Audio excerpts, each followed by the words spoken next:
A state-significant risk is something that could disrupt Victoria's community, economy, or environment. For example, a cyber incident, pandemic, or the physical impacts of climate change.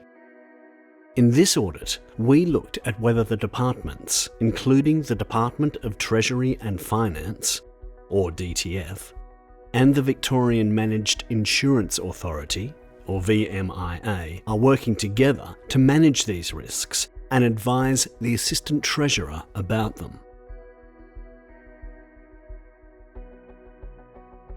We concluded that the departments do work together to identify state-significant risks, but there are gaps in how they work together to manage these risks, and they don't know how effective their work is. And DTF's guidance on managing these risks doesn't explain how departments can fill the gaps. DTF can improve its advice to the Assistant Treasurer on how well these risks are managed and how they link to Victoria's funding priorities.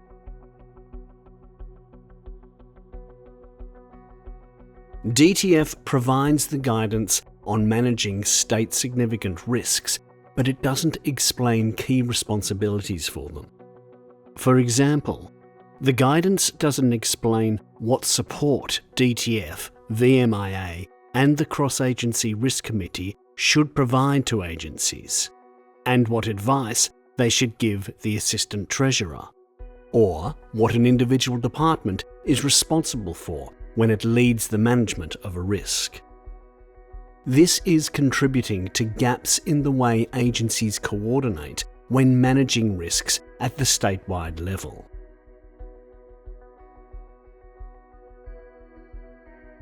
While departments do advise the government on how they're managing some specific risks, DTF, VMIA, and the Risk Committee don't give the government a coordinated picture of the state's progress in managing them, or whether any risks need further action or funding.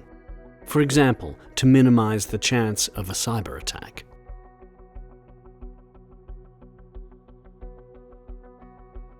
In 2023, government agencies listed 22 state-significant risks. But the departments may not be identifying all the biggest risks to the state because they don't use criteria to consistently decide which risks they categorise as state-significant.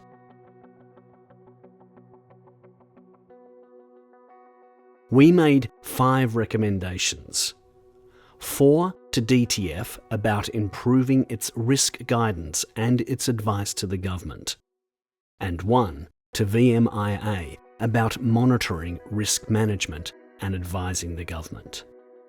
To find out more, or read our full report, go to audit.vic.gov.au.